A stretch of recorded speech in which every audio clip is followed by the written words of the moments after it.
Hello बच्चों, कैसे हो सब। आपका चैनल आपका फिजिक्स अड्डा में सभी का स्वागत है बेटा। तो अब जैसे कि आपको पता है कि हमने यूनिट और मेजरमेंट का चैप्टर स्टार्ट कर रखा था और अब हम अपना आगे का काम कंटिन्यू करेंगे। तो उसमें हमने पैरेलक्स मेथड पढ़ा था। अपने एनसीईआरटी बुक्स के अंदर अगर सिलेबस देखें तो पैरेलक्स मेथड ही है, पर कुछ एक मेथड और ज्यादातर यूज हो रहे हैं, उनका नाम आप लोगों ने सुना होगा। तो उनको भी थोड़ा सा डिस्कस कर देता हूँ, कुछ एक को, सभी को नहीं करेंगे क्योंकि अभी यूज के नहीं है वो। तो सेकेंड मेथड में यूज कर रहा हूं जो डिस्कस करेंगे, दैट इज इको और रिफ्लेक्शन मेथड। रिफ्लेक्शन मेथड दोनों में से कोई भी बोल सकते हो आप। तो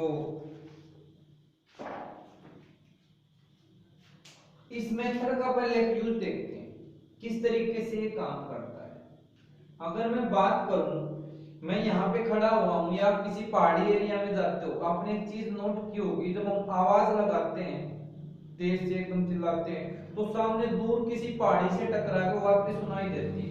तो वहां पे क्या हुआ, हमारी साउंड गई और रिफ्लेक्ट होके आई। क्लियर है। तो हम इसी कंसेप्ट का यूज करेंगे डिस्टेंस निकालने में, कि वो हिल थी जो पहाड़ी थी कितनी दूरी पे थी। तो first of all it is based on reflection of sound. किस पे बेस्ड है ये, साउंड की reflection. First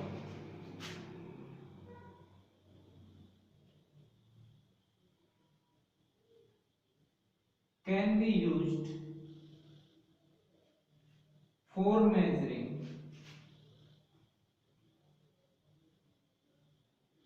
distance of a hill or building। ऊंची है बिल्डिंग, लिफ्ट तेरी बंद है, ऐसा कुछ नहीं है, बिल्डिंग ठीक ठाक है, बंद है बिल्डिंग। ए हिल और बिल्डिंग यूजिंग फ्रॉम अस, हमारे से कितने डिस्टेंस पे है ये हम मेजर करेंगे। तो कंसेप्ट अब देखते हैं किस तरीके से अप्लाई होता है, उस मेथड को पढ़ेंगे। आपको क्या करना है, late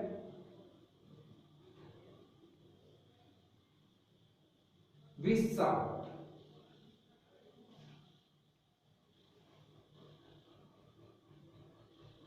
so our sound will move toward। देखो सुन रहे हो ना, कट कट कट कट पीछे आवाज, तो बिल्कुल इसका भी आप आनंद लेते रहें। Our sound will move toward the hill and after reflection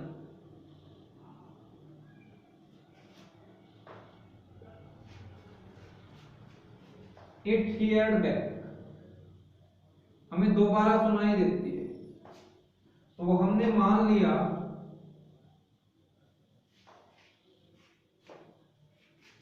थोड़ी सी कलाकारी कर लेते हैं, ये हिल है, यहां पे आप खड़े हुए हो,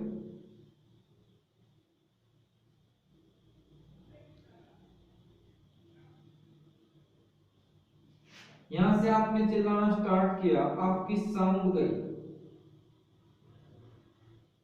वैसे तो हर तरफ जाएगी, ठीक है, इधर कम जाती है उधर ज्यादा तरफ जाएगी, तो साउंड गई, तो ये टकराएगी इससे, तो फिर ये रिफ्लेक्ट होकर वापस आ जाए। तो मान लिया यहां से यहां तक का डिस्टेंस कितना है, x। अब आपको उस x की वैल्यू कैलकुलेट करनी है। हियर पे let distance of hill is x metre. Now आपने एक चीज पढ़ रखी है, speed is equal to distance अब आपको एक चीज और आपको करना क्या है, जब आपने चिल्लाना स्टार्ट किया वो आपको वापस सुनाई तो टाइम और काउंट करना है। Count the time gap between your sound and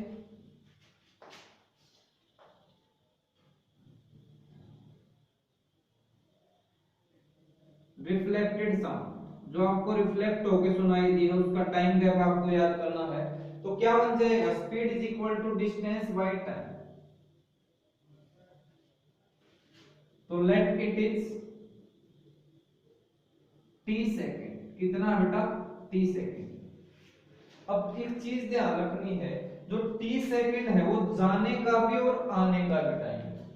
हमने यहां से भी मैंने चिल्लाना स्टार्ट किया हेलो, तो गई और वापस आई, तो मैंने टोटल देखा कि जब मैंने बोला और मुझे वापस सुनाई दे तो मान लिया 2 सेकंड लगे। और वो डिस्टेंस जो हिल है वो 100 मीटर पे, तो जो साउंड है वो 100 नहीं 100 और 100 200 मीटर ट्रेवल करके आई है। तो speed is equal to distance upon time, ये चीज ध्यान रखनी है। तो क्लियर है। एक इस लाइन को यहां लिख लो या वापस लिख सकते हो, काउंट द टाइम, एक्सचेंज कर सकते हो इसको ऊपर इसको नीचे। अब क्या करना है, नाउ टोटल डिस्टेंस ट्रेवल्ड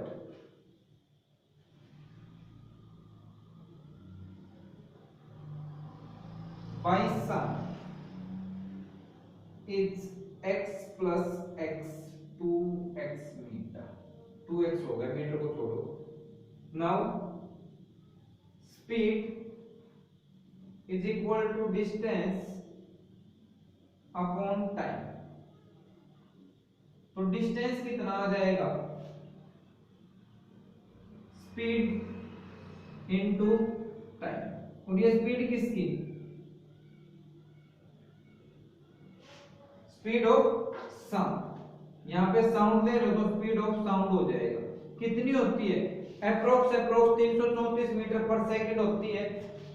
वैसे कम ज्यादा भी हो सकती है, वो आप वैल्यू यहां पे पुट कर सकते हैं। तो जो डिस्टेंस निकल के आएगा,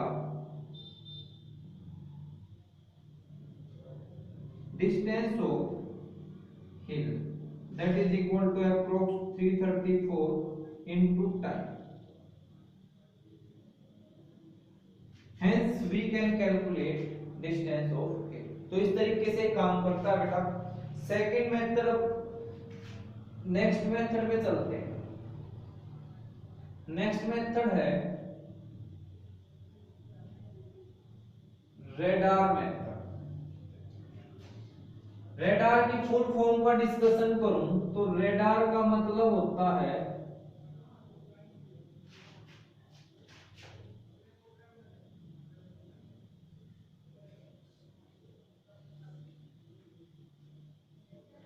R A radio, D for detecting, A से end and R for ranging। कि रेडियो की हेल्प से किसी चीज को डिटेक्ट करना कि वो कितनी दूरी पे है और उसकी रेंज निकालना कि वो कितने दायरे में है, हमारे से कितनी दूर है। क्लियर है। तो it is also based on reflection of sound. अब इसको यूज कब किया जाता है, कई बार क्या होता है, हर देश के पास अपना एक सेफ्टी सिस्टम होता है। उस सेफ्टी सिस्टम में क्या है, रेडार यूज किए जाते हैं कि अगर कोई दुश्मन का कोई जेट या कोई लड़ाकू विमान अगर हमारी बाउंड्री के अंदर एंटर करता है तो हमें पता लग जाता है। ठीक है, वो पता कैसे लगता है, उसका पता करने के लिए used for detecting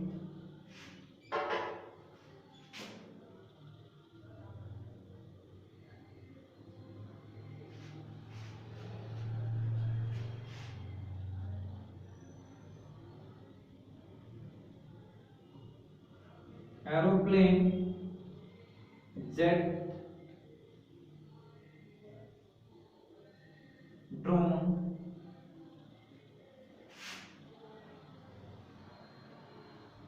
for detecting and finding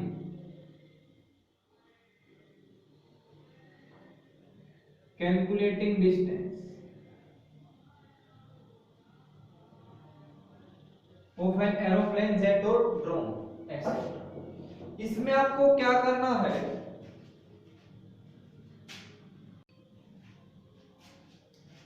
इसमें बेटा थोड़ा सा डिफरेंट डायग्राम चला जाएगा।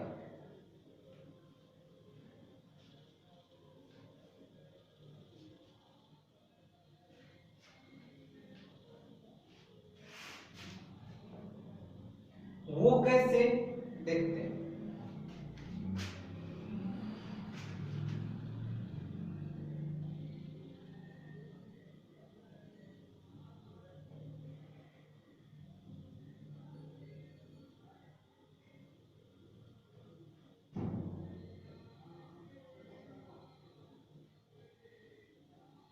रेडार एक ऐसी छतरी सी होती है और वो हर डायरेक्शन में सिग्नल छोड़ती है।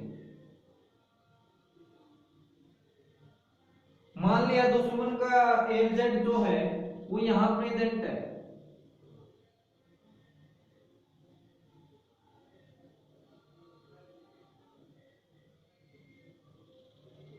कैसे ड्राइंग बेटा बिल्कुल सच में खराब है।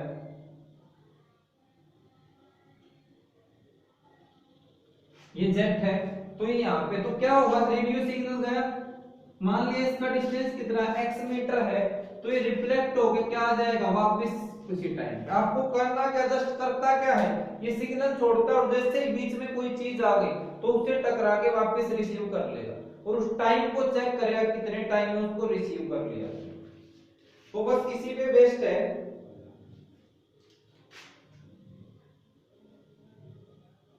ये radar send radio waves in all directions. Let an aeroplane is present at a distance x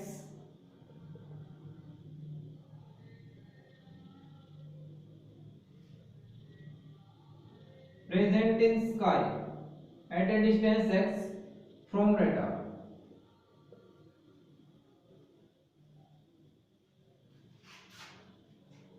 Then the radio wave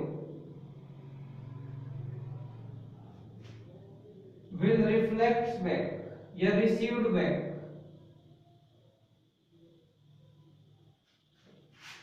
after reflection from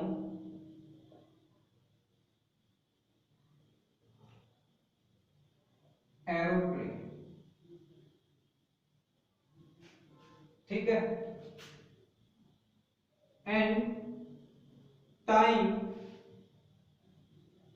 between किस किस के बीच का,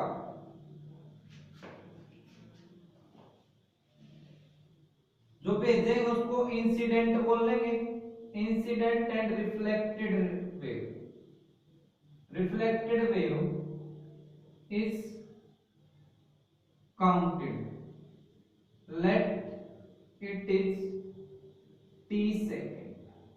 तो ये काउंट कर लिया बेटा, क्लियर है कितना टाइम लग रहा है टोटल जाने और आने में, t सेकेंड। तो टोटल डिस्टेंस ट्रेवल्ड कितना हो जाएगा बाय रेडियो वेव। साउंड की बजाय यहाँ पे क्या हो रहा है, रेडियो वेव यूज कर रहे हैं। तो x जाने का और x आने का 2x हो जाएगा। तो स्पीड क्या हो जाएगी, डिस्टेंस बाय टाइम। तो distance speed into time. Speed हमें पता होती है रेडियो वेव की, जो सिग्नल यूज करते हैं किस सिग्नल से भेजा था, क्लियर है। नियरली लाइट की स्पीड से चलती है, ये किस स्पीड से, जितनी भी वेव है। तो ये बेटा स्पीड ऑफ रेडियो वेव जो हमारी होती है वो किसके इक्वल होती है, c के इक्वल। c क्या था, स्पीड ऑफ लाइट। लाइट है, रेडियो वेव है, साउंड की अलग है, लाइट रेडियो, ठीक है। उनकी स्पीड सेम होती है। माइक्रोवेव, एक्सरेज सभी सेम स्पीड से चलती हैं। Speed of light that is 3 × 10⁸ metre per second. तो हेंस यहाँ पे क्या आ जाएगा, डिस्टेंस ऑफ एरोप्लेन कैलकुलेट कर सकते हैं, निकल जाएगा बेटा। फोर्थ मेथड आता है हमारे पास रडार के बाद सोनार। क्या सर आपको आज पहले रेडियो भी सिखा दिया, टेक्नोलॉजी और सोनार, सोनार भी बना रहे। ये वो वाला सोनार नहीं है बेटा, SO साउंड NAR। इस तरीके से ब्रेक कर लेना, आपको हेल्प मिलेगी। तो इसकी फुल फॉर्म क्या होती है वो देखते हैं। सोनार, अनार नहीं है ये, कहीं इसको सोचो कि अनार है। अनार भी दो तरीके के खाने वाले भी होते हैं, और दीपावली पे जो पटाखे वो भी। Sound navigation,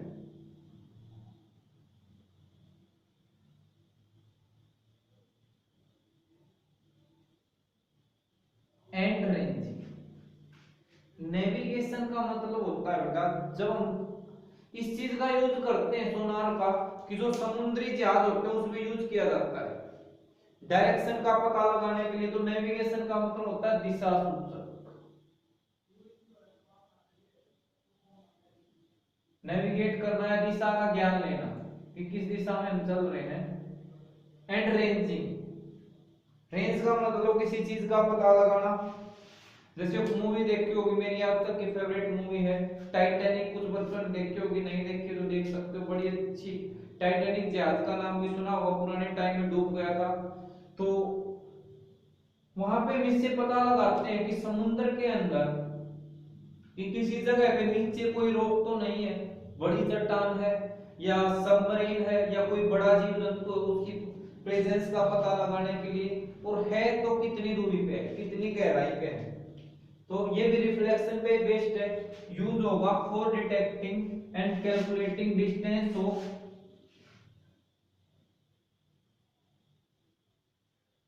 submarine. दूसरा क्या होगा, कोई एक्वाटिक एनिमल, एक्वाटिक क्या आएगा बेटा, एक्वा, या सी एनिमल की बात कर लेते हैं। और ले सकते हो सी रोक, ये वो फाइटिंग वाला रोक नहीं है, WWE वाला जो बॉडी छोटी बना के चैंपियन, वो रोक नहीं है, समुद्र की रोक है। तो इसके अंदर क्या होगा, इस सोनार सेंस साउंड वेव, क्या छोड़ता है, साउंड वेव छोड़ेगा।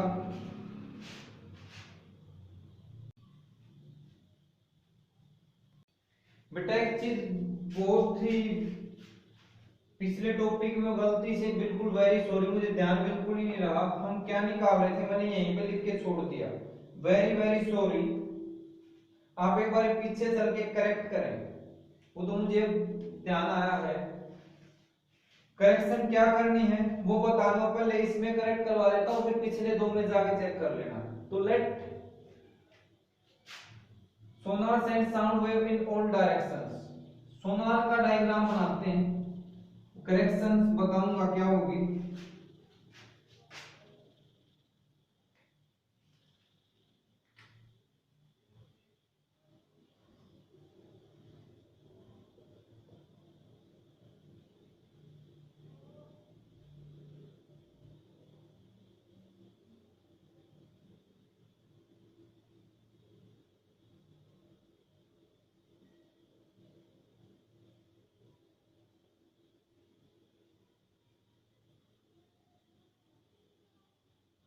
ये नीचे कोई फिश है बड़ी सी, व्हेल मछली, और यहाँ पे आपका शिप है।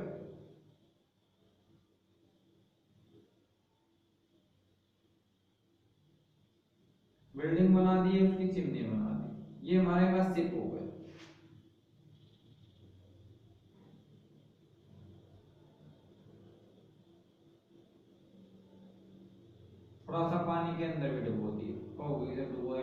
तो ये सिप हो गया हमारे पास। इसके नीचे बेस में लगा होता है सोना,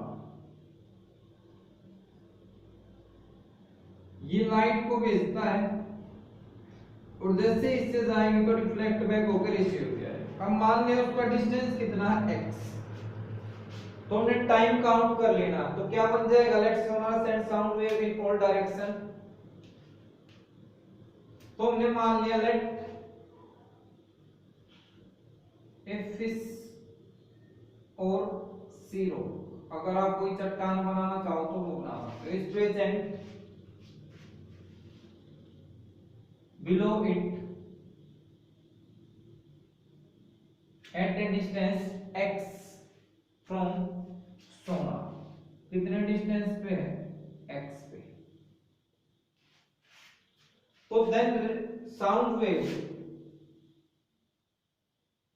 will received back after reflection from fish, and time between incident and reflected wave is counted, let it is t second। कितना है ये, t सेकेंड है। अब total distance travelled by sound wave that is 2x। और वो गलती जो क्या हुई थी वो आपको ये ध्यान रखनी है बेटा कि यहाँ पे आपको करेक्ट ये करना है दोनों में कि जो डिस्टेंस है ये 2x है और हमें x निकालना था, तो x is equal to c t upon 2 होगा।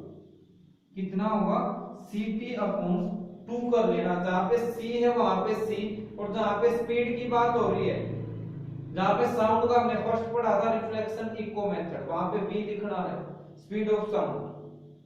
ठीक है, तो वहां पे जो आपने लिखा होगा डिस्टेंस ऑफ फील्ड, मैंने सीधा ही लिखवा दिया था, उसको कट करके वहां tf 2x लिख के फिर उससे नेक्स्ट स्टेप में लिखना है डिस्टेंस ऑफ हीट। ठीक है, वहां पे ये फॉर्मूला आएगा vt बाय, एक बार करेक्ट करें। फिर सेकंड केस में एरोप्लेन का निकाला था, तो डिस्टेंस ऑफ एरोप्लेन, एरोप्लेन में यहाँ पे c आया था, तो x इज इक्वल टू फिर से वहां 2x करेंगे और ct बाय 2 करेंगे। क्लियर है, अब यहाँ पे आ जाओ इसमें, यहाँ पे साउंड की स्पीड को हम v से दिखाते हैं, वो लाइट के बराबर नहीं होती, लाइट के बराबर नहीं होती, तो स्पीड ऑफ साउंड वेव। तो यहाँ पे हमारा फॉर्मूला, तो 2x क्या ले लेना, टोटल डिस्टेंस ट्रेवल किया 2x, तो v इंटू टी, तो x is equal to v t by. तो ये हमारे फॉर्मूले हैं जो याद, बेसिकली मतलब कुछ नहीं, फॉर्मूला तो यही है, ध्यान रखना है कि हमें जो डिस्टेंस है वो किसका निकालना हो, x की वैल्यू निकालनी है, ना कि 2x की। तो आप करेक्ट कर लें, आई होप अच्छे से हो जाएगा। नेक्स्ट मेथड पे चलते हैं, एक सेकंड रुकिए।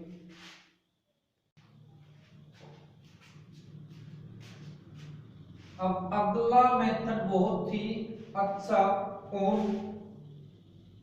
इंपॉर्टेंट होने वाला है, नया कुछ नहीं है, जो भी नंबरिंग आप डाल रहे थे डाल लो। नेक्स्ट है लेजर मेथड। वो देखो, वो लेजर लाइट देखते होगे बचपन में, ऐसी कैसे करके वो दूर की टिकारी सी लगती थी, रेड रेड कलर की, रात को तो पड़ोसियों की छत पे दूर दूर तक मारते थे, ऐसे देखते थे रात को कहां तक जा रही है, तो कहते थे वहां तक गई, वहां तक गई। एक बच्चा तो उसको चांद तक भी पहुंचा देता था, पर वो दिख नहीं पाती थी बीच में, क्योंकि हमारे पास इतने इंस्ट्रूमेंट नहीं थे। ठीक है, कुछ बच्चे जो शैतान थे, जो बाद में कलरफुल भी आती, तो ऊपर का ढक्कन उतार के किसी पे फूल बन रहा है, किसी पे कुछ अलग अलग तरीके की डिजाइनिंग उस पे की जाती थी। वो होता कुछ नहीं था, लेजर के सामने जो फिल्म लगी होती थी उस पे डिजाइनिंग होती है, तो पीछे रिफ्लेक्ट होकर वो पीछे यूं की दीवार पे दिखती थी। ठीक है, तो बात कर रहे हैं लेजर की। तो लेजर की पहले मैं फुल फॉर्म आपको बताऊंगा, समझाने की कोशिश करूंगा, समझ आए ठीक है, नहीं आए तो बाद में आ जाएगी, चिंता ना करें। पर अभी मेरा बताना काम है, बड़ी क्लासेस में आप लेजर को पढ़ोगे। L for light, A for amplification, amplification पढ़ा होगा ना, एम्पलीफायर तो सुना होगा, उसकी वैल्यू दमक को बढ़ाता, आवाज को बढ़ाता बूम बूम करके।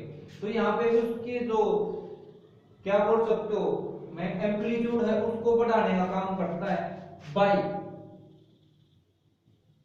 स्टिम्युलेटेड।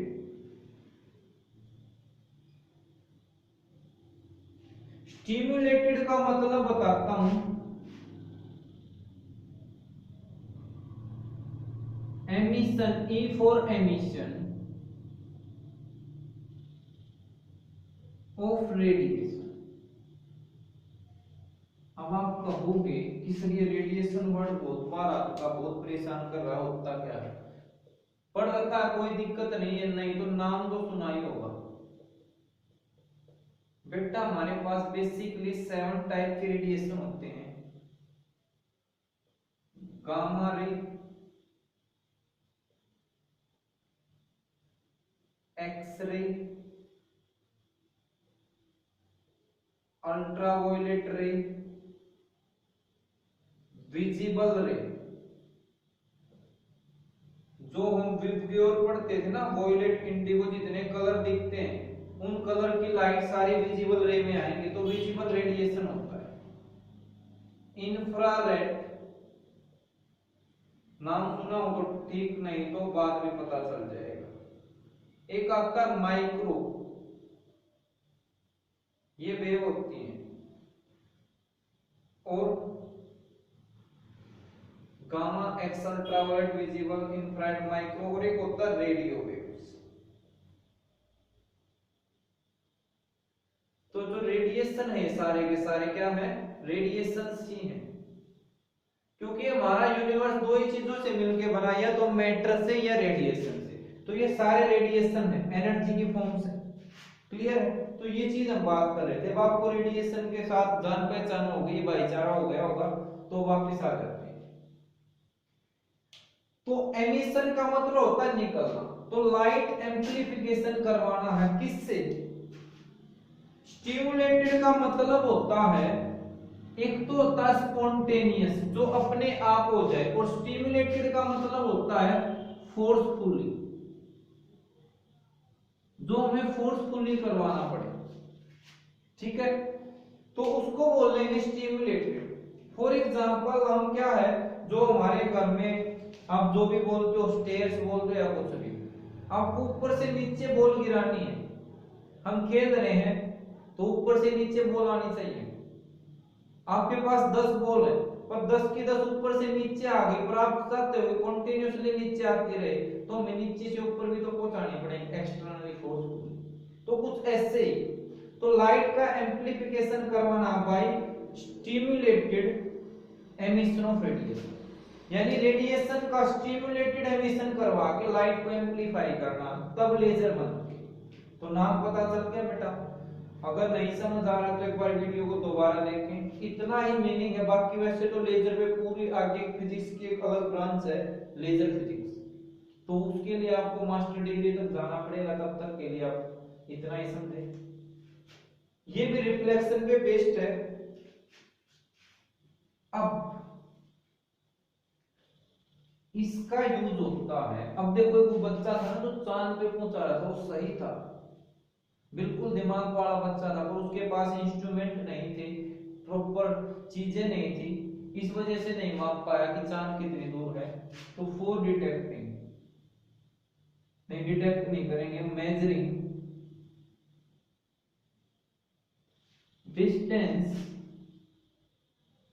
ऑफ मून, मून का डिस्टेंस मेजर करने के लिए।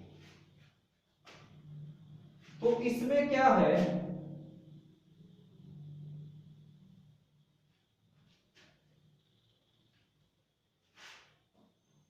एक लेजर बीम भेजेंगे, a laser beam is sent toward moon.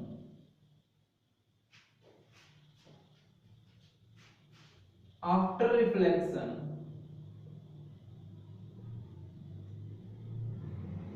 from moon,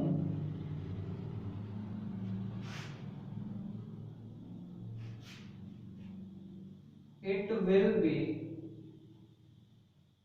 received back on earth.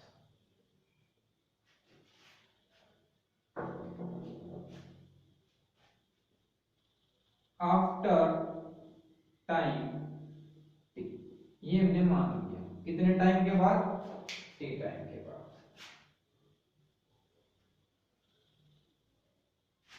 Late x is distance of moon from earth। ठीक है। अब लेजर में भी क्या है? लाइट है। तो टाइम भी कैलकुलेट कर लिया, तो टोटल डिस्टेंस ट्रेवल्ड कितना हो जाएगा by the laser, by laser beam. वो हो गया sir x plus x 2x। तो स्पीड कितनी आएगी? Distance into time, sorry distance upon time. तो डिस्टेंस कितना आ जाएगा? Speed into time. तो स्पीड ऑफ लेजर बीम ये भी बेटा किसके इक्वल होती है? c के इक्वल। तो जो x का फॉर्मूला निकल के आया c into T by 2। This is distance of moon. कितना टाइम लगा